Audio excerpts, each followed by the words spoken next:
സങ്കീർത്തനം 46:1. ദൈവം നമ്മുടെ സങ്കേതം. God is my refuge. നമ്മുടെ കുടുംബങ്ങളെക്കുറിച്ച് തന്നെയാണ് പറഞ്ഞുകൊണ്ടിരിക്കുന്നത്. നമുക്ക് ഏതൊരു കുടുംബത്തിലും ഉലച്ചിലുണ്ടാകുന്ന സാഹചര്യങ്ങളുണ്ട്. പണസംബന്ധമായിട്ടുള്ള പ്രശ്നമാണ് പലപ്പോഴും ആദ്യകാലങ്ങളിൽ നമ്മൾ ഫേസ് ചെയ്യുന്ന ഏറ്റവും വലിയ പ്രശ്നം. കാരണം പുരുഷന്മാർ ഒരു എസ്റ്റാബ്ലിഷ്ഡ് അല്ല.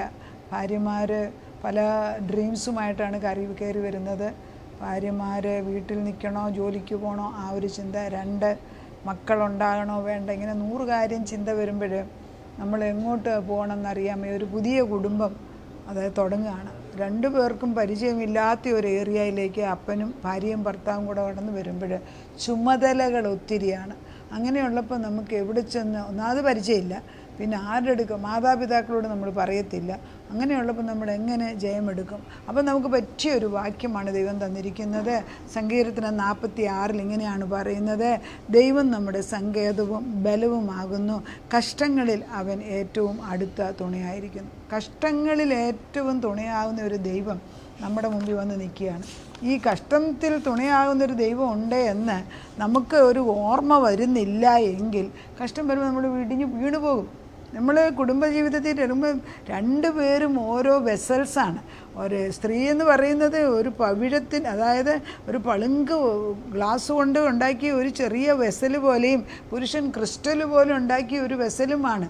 ഇവർ 2 പേരും 2 ഭവനങ്ങളിൽ ഓമനിച്ച് വളർത്തിയവരാണ്. ദൈവീകമുള്ള കുടുംബത്തെക്കുറിച്ച് ഈ പറയുന്നത്. അവർ എങ്ങനെ വിചാരിച്ചാലും ഒരാൾക്ക് വേറൊരാളെ തകർക്കാൻ സാധിക്കും. കാരണം ഇതുവരെ മാറി നിന്ന് ജീവിച്ചവർ ഒറ്റയ്ക്കായിട്ട് വരുമ്പം നമ്മൾ പല കാര്യങ്ങളും വേണ്ട, അതായത് എൻ്റെ സ്വയജീവിതം ഇതോടെ തീർന്നു, ഞാനൊരു കമ്പൈൻഡ്, ഞാനെന്ന ഭാവം മാറി നമ്മൾ എന്നുള്ള ചിന്തയിലോട്ട് കയറി വരുന്നതിന് മുമ്പ് എന്തുമാത്രം യുദ്ധമുണ്ടെന്ന് ചോദിച്ചാൽ ഓരോ ഭവനത്തിൻ്റെ അളവ് വ്യത്യാസമാണ്. നമ്മുടെ സ്വഭാവത്തിനനുസരിച്ച് അളവ്. അപ്പം ആ ഒരു സന്ദർഭങ്ങളിൽ ഉറച്ച ദൈവവിശ്വാസമില്ല എങ്കിൽ കുടുംബം തകർന്നു പോകും. അത് സംശയമില്ലാത്ത സത്യമാണ്. പിന്നെ പലപ്പോഴും ഇപ്പോഴും കാലങ്ങളിൽ കുടുംബം നിൽക്കുന്നത്, പലരുടെ കുടുംബങ്ങളിൽ ഈ അമ്മമാരെന്നെ വിളിച്ച് പ്രാർത്ഥിക്കും, അയ്യോ എൻ്റെ മോളതാണേ, എൻ്റെ മോനതാണേ. അപ്പോൾ നമ്മളൊരു പ്രാർത്ഥിക്കും കർത്താവിൻ്റെ ആത്മാവിൽ. അപ്പം ദൈവത്തിൻ്റെ ആത്മാവിൽ വ്യത്യാസം വരുത്തുന്നത് കണ്ടിട്ടുണ്ട്. അപ്പോൾ ഇപ്പം നിൽക്കുന്ന കുടുംബങ്ങൾ പലതും മുൻ തലമുറകളുടെ പ്രാർത്ഥനയുടെ ശക്തിയാണ്. എന്നാൽ ഈ അടുത്ത തലമുറ ജോലിക്ക് പോകുമ്പം, ഭാര്യ ജോലിക്ക് പോയി കഴിയുമ്പം പ്രാർത്ഥനയ്ക്ക് സമയമില്ല. അതുകൊണ്ടാണ് സ്കൂളുകളിൽ പോകുന്ന പിള്ളേർ സ്ത്രീയാണോ പെൺകുട്ടിയാണോ ആൺകുട്ടിയാണോ എന്ന് അറിയാൻ വയ്യാതെ പോകുന്നത്. അമ്മയപ്പന്മാർ വീട്ടിൽ അമ്മയില്ലല്ലോ പറഞ്ഞു കൊടുക്കാൻ. ഇങ്ങനെയുള്ള കാര്യങ്ങൾ പഠിപ്പിക്കാൻ സമയത്ത് ചെറുപ്പത്തിലേ പഠിപ്പിക്കേണ്ടപ്പോൾ അവിടെ ആരും ഇല്ല. അവർ കമ്പ്യൂട്ടർ നോക്കി അത് നോക്കി ഇത് നോക്കി, അല്ലെങ്കിൽ സിനിമ കണ്ട് കുറേ കാർട്ടൂണും കണ്ട് വളരുമ്പോൾ ദേ ഗെറ്റ് ഡിഫറെൻ്റ് ഒപ്പീനിയൻസ്. അത് ഇപ്പോഴത്തെ ചില പിള്ളേരുടെ കാർട്ടൂണിലൊക്കെ ഈ മ്ലേച്ഛമായ ചില ചിത്രീകരണങ്ങൾ കാണുമ്പം പിള്ളേരുടെ ചിന്ത വിചാരിക്കുന്നത് ഇതാണ് നോർമൽ എന്നാണ്. ഇതിൽ നിന്നൊക്കെ are we really improving? We are not. Sodom Gomorrah പോലെ പോയിക്കൊണ്ടിരിക്കുക. ആര് വിളിച്ചു പറയും? നമ്മുടെ തലമുറയിൽ കുറേ പേരെങ്കിലും വിളിച്ചു പറയും. എല്ലാവരും വിളിച്ചു പറയാൻ തുടങ്ങണം. സ്കൂളുകളിൽ ഞാൻ സ്റ്റേറ്റ്സിലൊക്കെ പോകുന്നപ്പോൾ ഞാൻ കാണുന്നതാണ്, സ്കൂളുകളിൽ മാതാപിതാക്കൾക്ക് ഈ സെയിം സെക്സ് മാരേജ് അല്ലെങ്കിൽ അപ്പനമ്മമാർ 2 പേരെ വളർത്തേണ്ടിയെന്നൊന്നും പറയാൻ പോലും അധികാരമില്ലാതെ മാറിയിരിക്കുന്നു. അങ്ങനെയൊക്കെ ഉണ്ടാകുമെന്ന് പോലും നമ്മൾ ചിന്തിച്ചിട്ടില്ല. അതുപോലെ ഇറോഷൻ, ബിക്കോസ് ഒരാൾ വീടിൻ്റെ ചുമതല ഏറ്റെടുത്തില്ല. ഒന്നാമത് സ്ത്രീകൾ വീട് ചുമതല എടുക്കുന്ന ഒരു വലിയ ജോലിയാണെന്ന്, അല്ലെങ്കിൽ അതൊരു വലിയ ദൈവത്തിൻ്റെ നിയോഗമാണെന്ന് 2 പേരും സ്വീകരിച്ചിട്ടില്ല. അതുകൊണ്ട് ആകെപ്പാടെ ഇതെല്ലാം ഫണ്ടമെൻ്റൽ ട്രൂത്ത്സ് മാറിയതുകൊണ്ടല്ലേ. 10 കൽപ്പനകൾ മാറിപ്പോകുമ്പോഴത്തേക്ക് എല്ലാം മാറുകയല്ലേ. ദൈവത്തിന് പ്രാധാന്യം കൊടുക്കാൻ സമയമില്ല. ജോലി പലപ്പോഴും ഇമ്പോർട്ടൻറ്റ് മീറ്റിങ്ങുകൾ ഞായറാഴ്ചകളിൽ വെക്കുന്നു. സ്ത്രീകളെ ജോലി ചെയ്യുന്ന ഇൻഫോസിസ് എവിടെയൊക്കെ ശനി ഞായർ എപ്പോഴും അവർക്ക് ട്രിപ്പാണ്. അവർ ട്രിപ്പിന് പോകും, ഭർത്താവ് വീട്ടിലിരിക്കും. എങ്ങനെയുണ്ട് ഇത് വേണ്ട എന്ന് വിചാരിക്കാനുള്ള ചിന്തയില്ല. അപ്പോൾ നമ്മുടെ കമ്പനി നമുക്ക് പ്രൊമോഷൻ കിട്ടത്തില്ലല്ലോ. These are all things which are a trap for the goodness of the family. നമ്മൾ ദൈവം പറയുന്നത്, ദൈവം നമ്മുടെ സങ്കേതവും ബലവും, അത് 46, കഷ്ടങ്ങളിൽ അവൻ ഏറ്റവും അടുത്ത തുണയാകുന്നു. അതുതന്നെ സദൃശ്യവാക്യം ഏകദേശം 18:10 പറയുന്നു, യഹോവയുടെ നാമം ബലമുള്ള ഗോപുരം, നീതിമാൻ അതിലേക്ക് ഓടിച്ചെന്ന് അഭയം പ്രാപിക്കുന്നു. നീ നീതിമാനാണെങ്കിൽ യഹോവയുടെ ആലയത്തിലേക്ക് ഓടിച്ചെല്ലണം. ദൈവത്തിന് നിർബന്ധമാണ് നിൻ്റെ ഭാരങ്ങൾ ഒരു കൂട്ടുകാരനെ പോലെ എന്നോട് പറയാനുള്ള സ്വാതന്ത്ര്യം നീ പ്രാപിച്ചെടുക്കണം. ഒന്ന് പറഞ്ഞു നോക്ക്. എപ്പോഴെങ്കിലും നമ്മുടെ ഭാരം ചെന്ന് യേശുവിൻ്റെ അടുക്കൽ ചെന്ന് പറഞ്ഞാൽ യേശു നമ്മളോട് കുറ്റം പറഞ്ഞു വിടും? നിങ്ങൾ ആരെയും ചിന്തിക്കുന്നുണ്ടോ? ദൈവത്തിനെ ഒളിപ്പിച്ച് വെച്ചിട്ട് നമ്മൾ ജീവിക്കാൻ നോക്കുക. അതുതന്നെയാണ് ആദം ചെയ്തത്. ഇപ്പം ആദം പാപം ചെയ്തു കഴിഞ്ഞിട്ട് വന്നുടനെ കമന്ന് കിടന്ന, ദൈവമേ തെറ്റ് പറ്റിപ്പോയി, ഞാൻ നഗ്നനാണെന്ന് എനിക്കിപ്പോൾ തോന്നുന്നു, നീ പറഞ്ഞത് ഞാൻ ചെയ്തില്ല എന്നുള്ള റിപ്പൻറ്റൻസ് ആട്ടായിരുന്നെങ്കിൽ കഥ വേറെ ആയിരുന്നേന്. അവിടെ നടന്നില്ല. ഇതാണ് ദൈവം ഇല്ലാത്തപ്പോൾ ഈ ഹൃദയം ദൈവത്തിന് എതിരായിട്ട് മാറുന്നു. ദൈവം ഇല്ലെങ്കിൽ ഭാര്യ ഭർത്താവിനെ വെറുക്കുന്നു, ഭർത്താവ് ഭാര്യയെ സിംഹമായിട്ട് കാണുന്നു. ദൈവം ഇല്ല എങ്കിൽ പലപ്പോഴും അവർ രണ്ടുപേരും മറ്റേ ആളുടെ നന്മയ്ക്ക് പറയുന്നത് തിന്മയായിട്ട് തോന്നിപ്പിക്കുന്നു. തുടങ്ങുമ്പോൾ ഏതായാലും വഴക്കുണ്ടല്ലോ, തുടങ്ങുമ്പോൾ സ്നേഹത്തിലാണല്ലോ തുടങ്ങിയത്. ഒരു പാട്ടുണ്ടല്ലോ, നിനക്കായി കരുതും അവൻ നല്ല ഓഹരി, കഷ്ടങ്ങളിലുറ്റ തുണയേശു, കണ്ണുനീരവൻ തുടയ്ക്കും. കഷ്ടങ്ങളിലുറ്റ തുണയേശു, കണ്ണുനീരവൻ തുടയ്ക്കും. വഴിയൊരുക്കും അവൻ ആഴികളിൽ, വലം കൈ പിടിച്ചെന്നെ വഴി നടത്തും. വാതിലുകൾ പലതും അടഞ്ഞിടിലും, വല്ലഭൻ പുതുവഴി തുറന്നിടുമേ.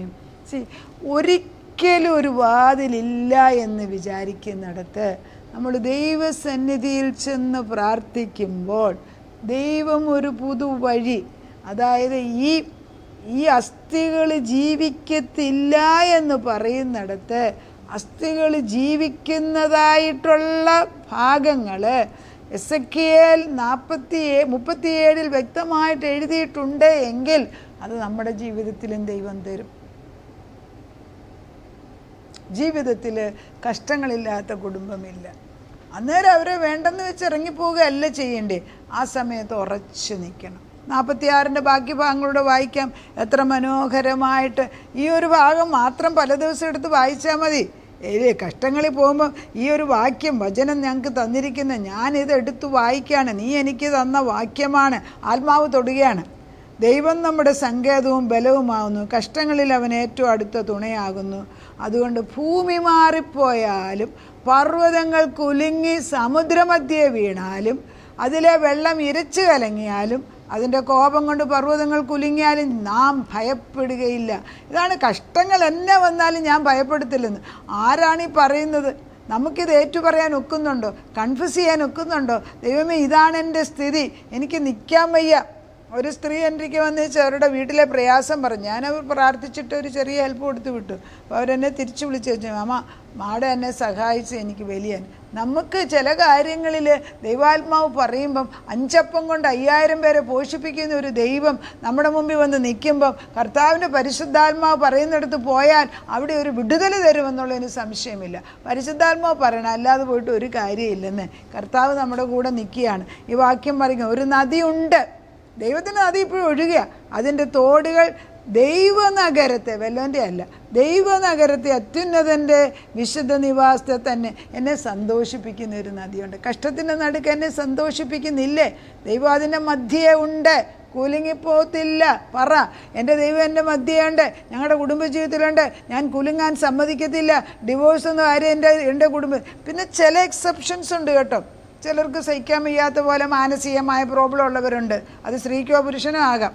അങ്ങനെ മാനസിക പ്രശ്നമുള്ളവരും പണ്ട് കാലത്ത് ഒന്നിച്ച് നിൽക്കുന്നത് ഞാൻ കണ്ടിട്ടുണ്ട്. ഇപ്പോഴത്തെ കാലത്ത് അപ്പം നമ്മൾ മനസ്സിലാക്കേണ്ടത് അബ്സല്യൂട്ട് ട്രൂത്ത് ഞാൻ വിളിച്ചു പറയുകയാണ്. ആവശ്യമുള്ളവർ ഏറ്റെടുക്കുക, അല്ലാത്തവർക്ക് ദൈവത്തിൻ്റെ ആത്മാവിൽ വേറെ ഉപദേശം കിട്ടുമെങ്കിൽ അങ്ങനെ ചെയ്യുക. ജാതികൾ ക്രുദ്ധിച്ചു, രാജ്യങ്ങൾ കുലുങ്ങി, അവൻ തൻ്റെ ശബ്ദം കേൾപ്പിച്ചു, ഭൂമി ഉരുകിപ്പോയി, സൈന്യങ്ങളുടെ യഹോവ നമ്മോട് കൂടെ ഉണ്ട്. യാക്കോബിൻ്റെ ദൈവം എൻ്റെ ദുർഗമാകുന്നു. അതെല്ലാം കഴിഞ്ഞ് 10 മിണ്ടാതിരുന്ന് ഞാൻ ദൈവമെന്ന് അറിഞ്ഞുകൊള്ളുവീൻ. ഞാൻ ജാതികളുടെ ഇടയിൽ ഉന്നതനാകും, ഞാൻ ഭൂമിയിൽ ഉന്നതൻ ആകും. ദൈവം ഉന്നതൻ തന്നെ, നമ്മളെ അവൻ ഉന്നതിയിൽ ആക്കുകയും ചെയ്യും. സൈന്യങ്ങളുടെ യഹോവ നമ്മുടെ കൂടെയുണ്ട്, യാക്കോബിൻ്റെ ദൈവം എൻ്റെ ദുർഗമാകുന്നു. അതാണ് എൻ്റെ കോട്ടയും എൻ്റെ പാറയും എൻ്റെ ശരണവും എൻ്റെ ദൈവമാണ്. ഏക സത്യ ദൈവം എൻ്റെ കുടുംബത്തെ ഇന്നു മുതൽ ഭരിക്കട്ടെ. നമുക്ക് പ്രാർത്ഥിക്കാം. ഏകസത്യ ദൈവമാവുന്ന നിന്നെയും നീ അയച്ച പുത്രനെ അറിയുക എന്നത് തന്നെയാണ് നിത്യമായ ജീവൻ. നിന്നെ അറിഞ്ഞിട്ടും നിൻ്റെ വചനങ്ങൾ ഉൾക്കൊള്ളാനോ അത് ക്ഷമ, അത് കേട്ടിട്ട് അത് പ്രവൃത്തിയിലേക്ക് കൊണ്ടുവരാനോ ഇതുവരെ ഞങ്ങൾ പഠിച്ചിട്ടില്ല. അത് പ്രവൃത്തിയിൽ കൊണ്ടുവരണമെങ്കിൽ വചനത്തിൻ്റെ ബലം വരണം. പല പുരുഷന്മാരും പ്രായം ചെന്നവർക്ക് ബലമില്ല. പല സ്ത്രീകളും രോഗത്തിന് അടിമകളാണ്. ഇവർക്കൊക്കെ ബലം, പുരുഷന്മാർ ബലഹീനരാകുന്നു, സ്ത്രീകൾ കൂടുതൽ രോഗികളാകുന്നു. അതെന്താ കാര്യം? വീട്ടിൽ സമാധാനമില്ല, അന്യോന്യം കരുതുന്ന ഹൃദയമില്ല, എല്ലാം ശരീരത്തിലോട്ട് വഹിച്ചിട്ട് രോഗവും പ്രയാസവും ഒരു ദുരിതം പിടിച്ച ഒരു ഭവനമായിട്ട് മാറുന്നു. അതിൽ നിന്നൊരു വിടുതൽ കിട്ടാൻ ദൈവവചനം, തിരുവായി കൊണ്ട് പറഞ്ഞ ദൈവത്തിൻ്റെ ശ്വാസീയമായ വചനം ഞങ്ങളുടെ ഭവനങ്ങളിലേക്ക് വാളുപോലെ കടന്നു വന്ന് ശത്രുവിനെ അടിച്ചിറക്കി എൻ്റെ ഭവനം വീണ്ടും വിശുദ്ധ രക്തവും വെള്ളമൊഴിച്ച് കഴുകി ശുദ്ധീകരിച്ച് നിൻ്റെ വാസസ്ഥലമാക്കി തീർക്കണമേ എന്ന് നിന്നോടൊരു ഉടമ്പടി എടുക്കുന്നു. എൻ്റെ ഭർത്താവ് എങ്ങനെ, എൻ്റെ ഭാര്യ എങ്ങനെയെന്നുള്ള ക്വസ്റ്റ്യനല്ല, ഞാനും നീയുമായിട്ടൊരു ഉടമ്പടി. അതാണ് കർത്താവ്, നീയുമായിട്ടുള്ള ഒരു വ്യവസ്ഥ, ഒരു ഉടമ്പടി ഏറ്റെടുത്ത് കഴിയുമ്പോൾ അപ്പച്ചൻ അധികാരത്തോടെ വീട്ടിൻ്റെ പ്രശ്നങ്ങൾ ഓരോന്നായിട്ട് പരിഹരിച്ചു തരും. ഇത് അല്പസമയമെടുക്കും, സാരമില്ല. അപ്പച്ചൻ തുടങ്ങിയത് പൂർത്തീകരിക്കും. എൻ്റെ ദൂതഗണങ്ങൾ ചുറ്റുപാട് നിൽക്കുന്നു. ദൈവത്തിൻ്റെ ഗോവേണി എൻ്റെ ഭവനത്തിൽ വെച്ച് തന്നിരിക്കുന്നു. യാക്കോബിൻ്റെ ഗോവേണി, അത് കർത്താവ് യേശുക്രിസ്തുവായ ഗോവേണി എൻ്റെ ഭവനത്തിലുണ്ട്. കർത്താവ് എപ്പോൾ വേണമെങ്കിലും നിൻ്റെ ഒരിക്കലും ഓടി വരാം. അങ്ങനെ ഞങ്ങളുടെ ആവശ്യങ്ങൾ പറയാൻ ഏറ്റവും ഉറ്റ സുഹൃത്തായിട്ട് പരിശുദ്ധാത്മാവ് യേശുവിനെ കാണിച്ചു തരുന്നതിന് നന്ദി പറയുന്നു. ഞങ്ങളുടെ എല്ലാ ആവശ്യങ്ങൾക്കും മതിയായ ഉത്തരം അവിടെ നിന്ന് തരുന്നതിന് സ്തോത്രം ചെയ്യുന്നു. പ്രാർത്ഥന കേട്ട് ഉത്തരം തന്ന ദൈവത്തിന് നന്ദി. യേശുക്രിസ്തുവിൻ്റെ പൊന്നുനാമത്തിൽ തന്നെ ആമേൻ.